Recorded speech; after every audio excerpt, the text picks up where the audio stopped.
In the game of the round, j.t.d defeated Partizan in Zagreb and is now in second place. Crvena Zvezda had no trouble defeating Cibona to the delight of its fans, while Budućnost took their revenge on Karpoš for the defeat in the first part of the season. A fierce battle to avoid relegation is raging in ABA League. MZT, FNP and Megalex have all reached milestone triumphs. Stick around as we have a new list of top 5 players of the round waiting for you at the end of our show. Welcome to ABA Magazine.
The game of the 22nd round took place in Zagreb, where j.t.d defeated Partizan 79-67. The race to secure the home field advantage in the first round of the playoffs is now wide open, because all three teams fighting for the second place have 16 wins. What is more, Coach Veljko Mršić's team is now in the best position with their second win of the season against the Belgrade outfit.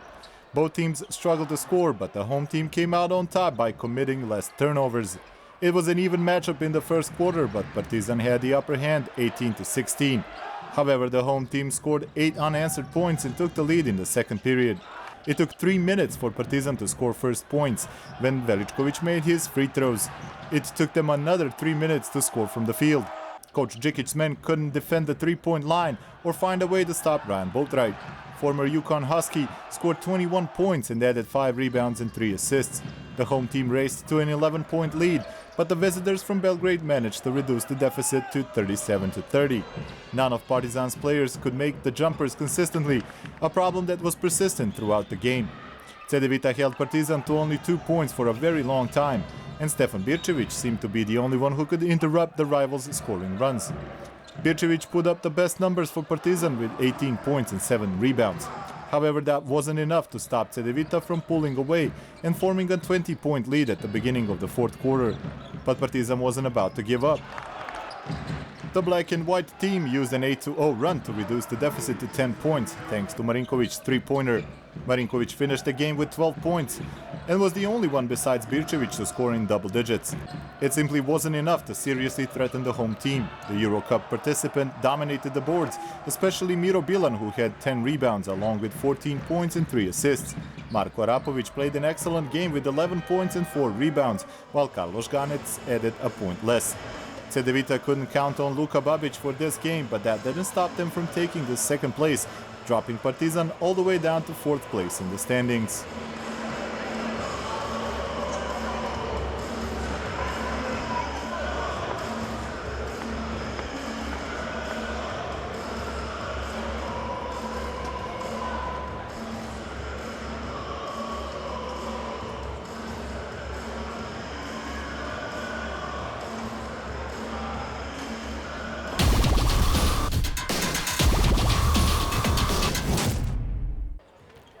Crvena Zvezda clinched the home field advantage throughout the playoffs with a win over Cibona 69-56 in front of their home crowd.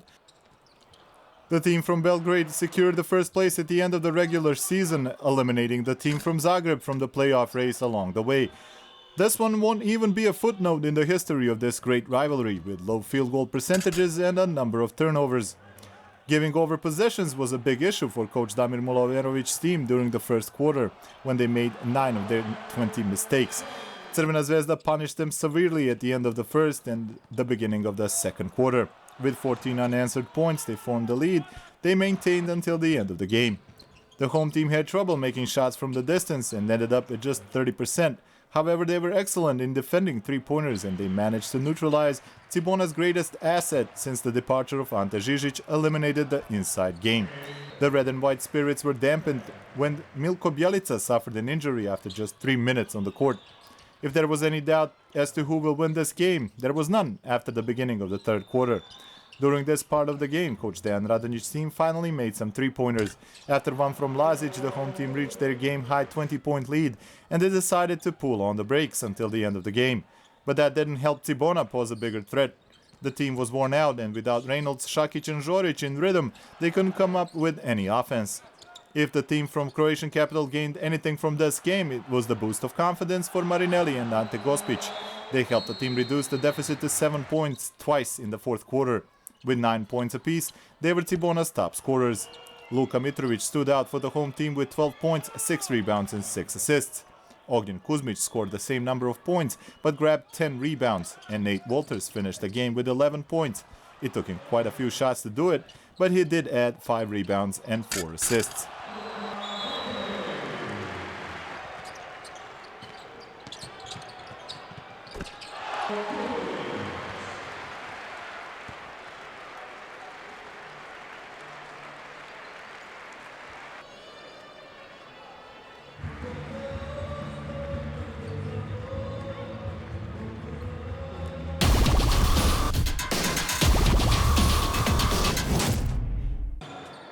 Budućnost ran over Karpoš Sokoli 95-61 in Podgorica, clinching a playoff berth and keeping pace with rivals in the race for the second place in the standings.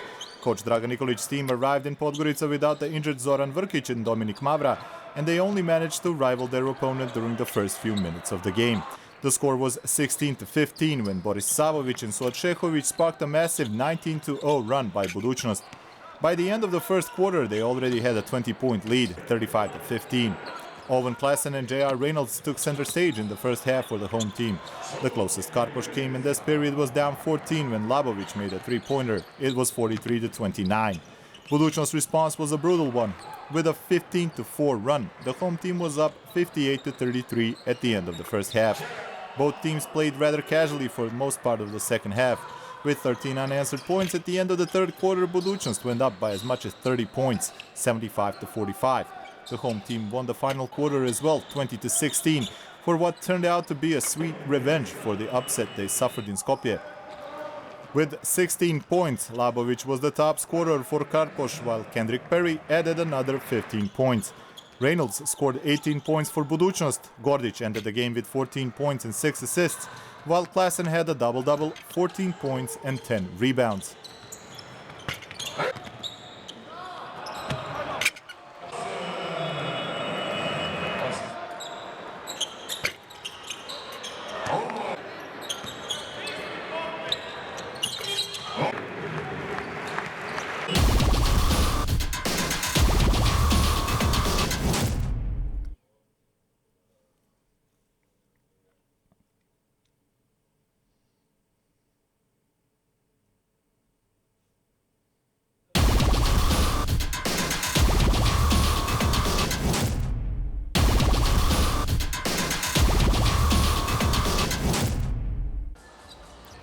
FNP recovered from the defeat at the hands of Karpoš in the previous round and grabbed an important win against Olimpija, 89-79 at home.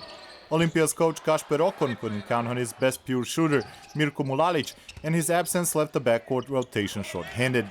FNP seemed at home in a slow-paced game with a number of personal fouls and won for the 9th time this season. Dragan Apić was brilliant in the first part of the game. Olimpija's centers couldn't stop him, and after only 7 minutes he had already led his team to an 8-point advantage. However, the visitors finished the first quarter with a 13-2 run and actually took the lead. The teams were neck and neck at the beginning of the second quarter, but Bolden and then Lazarević gave FNP a 5-point lead. Coach Branko Maksimovic's best player Filip Čović took a nasty fall and had to leave the court immediately.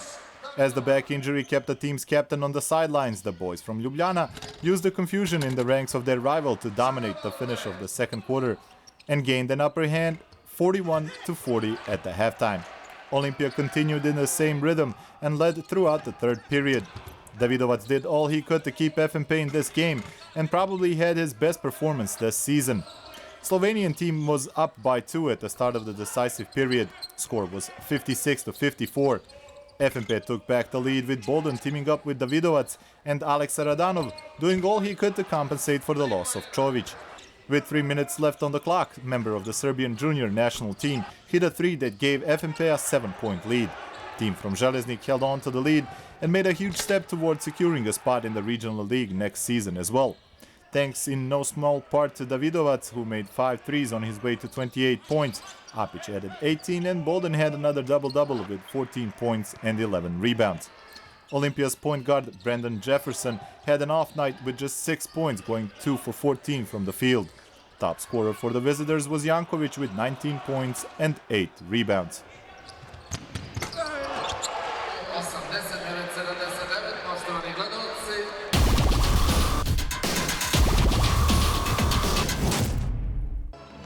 An important 8th win for Megalex came at home against Igokea, 101-84. Coach Dejan Milovic couldn't count on the injured Predrag Samardžiski, Vlatko Čančar, Đorđe Simunovic and Ognjen Čarapić. However, the fact that this was a must-win game seemed to have a bigger impact on this young squad. Their rival was under no such pressure and turned the tables easily after Mega went up 11-10. An 8-0 run by Igokea forced Coach Milojevic to call a timeout early. That seemed to work since Mega scored 11 points in a row and went to the first break with a lead in hand 25-21. In the second period, Rebic kept Igokea at bay with 2 successful 3-pointers, but his team had another lapse in focus. Even though they took twice as many shots as their visitors, they held a slight 47-42 halftime lead. Igokea had about the same amount of field goals as turnovers, 13, but it was kept afloat by free throws given away by the home team in early periods of the first half. Mega used offensive rebounds to gain a 14-point lead in the third quarter, but Igokea took control of the paint and turned defensive rebounds into points in transition. With an 8-0 run, visitors got back into the game, but the home team found confidence from beyond the 3-point line and entered the last period with a 75-61 lead. In the fourth period, Igokea cut down the game-high 21 deficit to 11, but 4 consecutive 3-pointers, 2 from Zagorac, gave the home team enough of a cushion. By the end of the game, Mega managed to score over 100 points and made 15 of 36 3-point attempts against Igokea that made just 4. Most valuable players in an important victory for Megalex were Zagorac with 16 and Kaba and Mushiri with 15 points each. In Igokea's 12th defeat, better than the rest were Robinson with 16 and Radivojevic with 15 points, while Mitrovic scored all of his 11 points in the first half.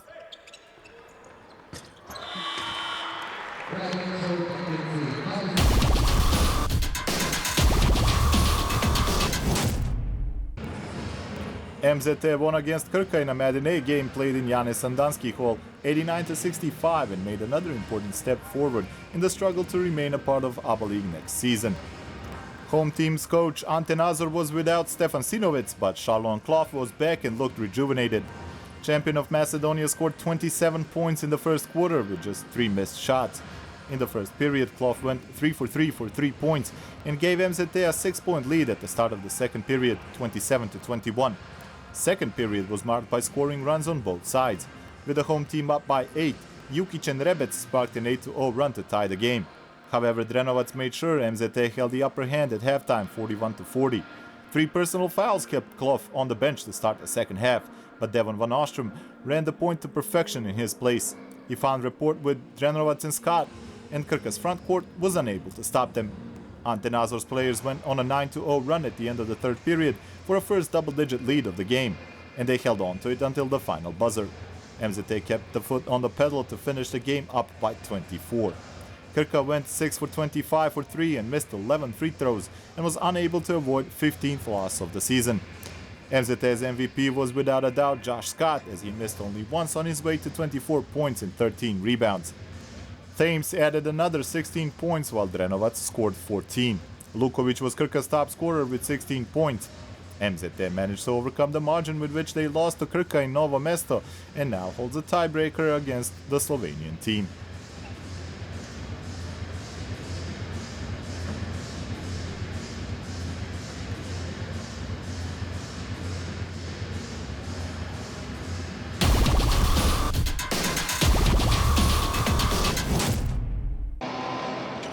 Home crowd helped Zadar overcome Mornar 80-62 to make the survival battle even more interesting.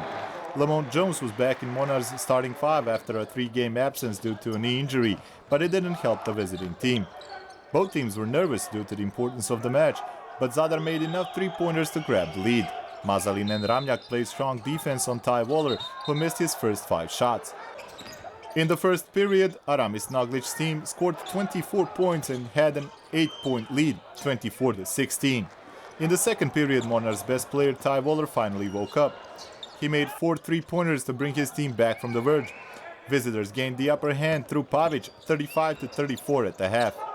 Midway through the third period, Zadar went on an 8-0 run and got its first double-digit lead, 50-40. Franke and Barac had an important role in this period and secured a 6-point lead, 57-51, entering the fourth. Team from Zadar continued in the same rhythm in the last period as if Mornar's players were absent from the court. Home team made an incredible 14-0 run to grab an important win. Ivan Marinkovic was brilliant in this Zadar's run and ended the game with 17 points, 15 in the second half. Alongside Marinkovic, Pavic with 13 and Franke and Vladovic with 11 each scored in double digits. Waller's 28 points were not enough to prevent Mornar's third consecutive loss. Zadar and Mornar are now both at 7 and 15 record, but the Croatian team holds a tiebreaker, winning both matchups this season.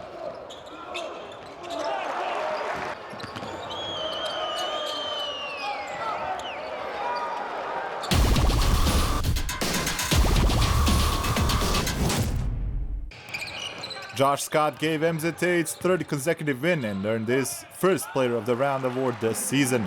In an important game against Krka, Scott played 35 minutes and scored 24 points, grabbed 13 rebounds, added 2 blocks and an assist. His index value rating was 34, highest of the round, and it's obvious the former University of Colorado student is becoming the leader of the defending Macedonian champion this season.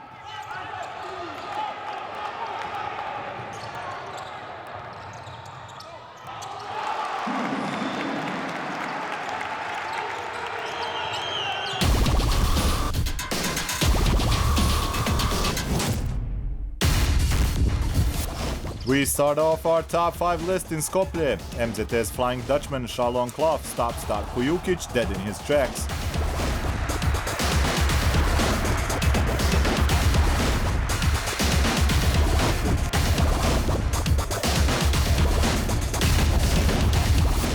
Size doesn't matter as Olympia's point guard Jan Barbaric proved with his drive and dunk against FMP.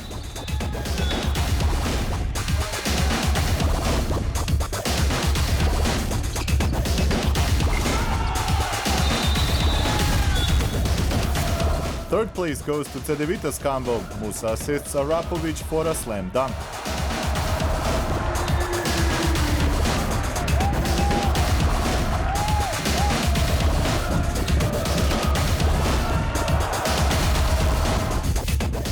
FFP's Čović and Davidovac went one up on them with an alley-oop to end the fast break.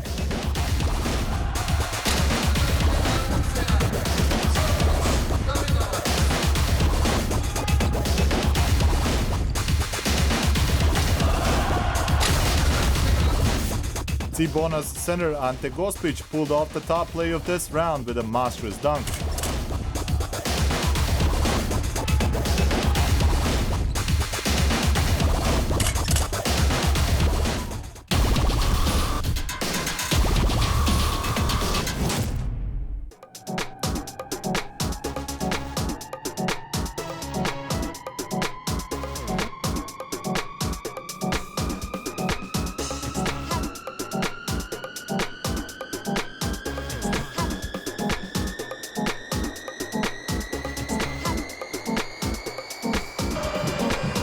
You've watched another edition of ABBA Magazine. See you all next week when we follow up on the highlights of the 23rd round.